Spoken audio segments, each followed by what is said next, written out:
microsatellite stable, good performance status, asymptomatic from their metastatic disease, has had ox-based, has had Erie-based, maybe it's 2 years later. All right, we've had our discussion. We may be sent to supportive care, is that what we call it? To get that initiated. We've got approved medicines in this space. We have regorafenib, we have TAS.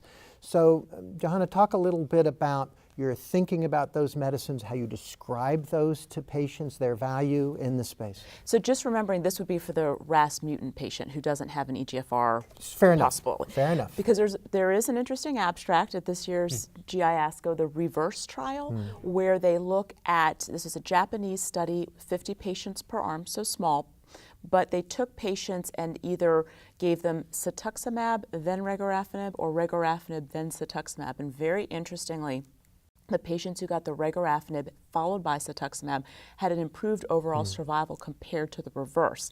Get it? Yeah. And what's even more interesting is that when you look at the progression-free survival, cetuximab versus regorafenib, first progression, same.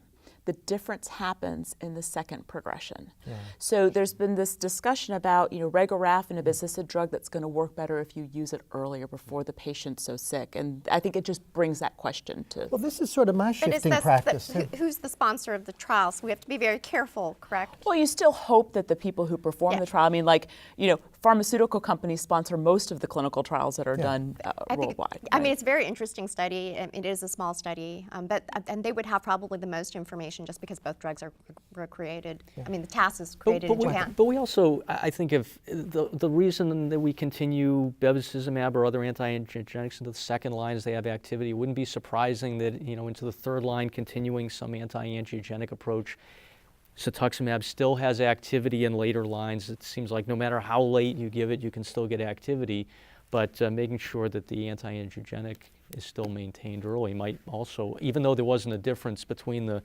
regorafenib and cetuximab initially, that may be a longer-term effect. So where I've kind of come down on all of this is if you wait too long, if the patient's performance status is declining, neither of these medicines will catch you. These are not sort of catching drugs. They're sort of stabilizing, prolonging drugs. Is that sort of where you all are with this too? Yeah. And then I usually am not I usually, if people are in a period, I kind of favor holidays sometimes, right? So, but I don't let people get far before I would start something like regorafenib. So, and then my choice between the two is really about kind of prior experience. If they've had cytopenia problems, I'm going to stay away from TAS more. If they have a lot of fatigue issues, I'm going to stay away from regorafenib more. Yeah. And how do you talk a little bit about what potential benefit the patient may have from the therapy? Because a lot of them have been online, they've heard. We tend to bring a bias of lack of responses. So how do you sort of it's kind of back to that whole underlying theme that I discussed with them that, the response rates are not going to be high. And so at that level, I'm less worried about what the scans are going to look like in terms of response.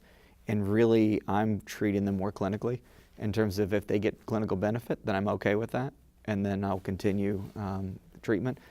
But if they start having a lot of toxicity at that line, I'm not expecting a lot of response. I move to the next thing. I'm going to put you on the hot seat a little bit. All of us up here have clinical trials, and we get sent this patient from a community setting before these drugs have often been given and say, what have you got? And you've got approved drugs with survival benefit on the table, and you've got some cool phase 1 that you think is, the best thing since sliced bread, and you're 0 for 10 so far, but you've got accrual issues. and the patient, right? So this is our world, right? And just to share with our audience, this is what our pressures are. And the patient's interested in something new. What do? You send that patient back and put them on your wait list, or do you keep them and put them on that trial? I think that for a good performance status person who would be a clinical trial candidate, they are likely to maintain that performance status because most clinical trials are performing scans at 8 weeks now, and so it's very unlikely that person is going to become untreatable. And it's an opportunity, it's a window to try to see if something novel will work. Yeah. So but what you're saying is you could afford to be wrong, and they still would be a candidate. Is how the judgment. I found that for people that are clinical trial candidates, they generally will still be an adequate performance status. What to about be in treated. Nashville? You know, a lot of the people that come to us for clinical trials come to us for clinical trials. And so we have the discussion, we talk to them about the other options that are available, and it's so funny how most of the time the patients are like, now we heard that's not going to work, we would like a study. And so a lot of those folks have also self-selected in a way. Yeah.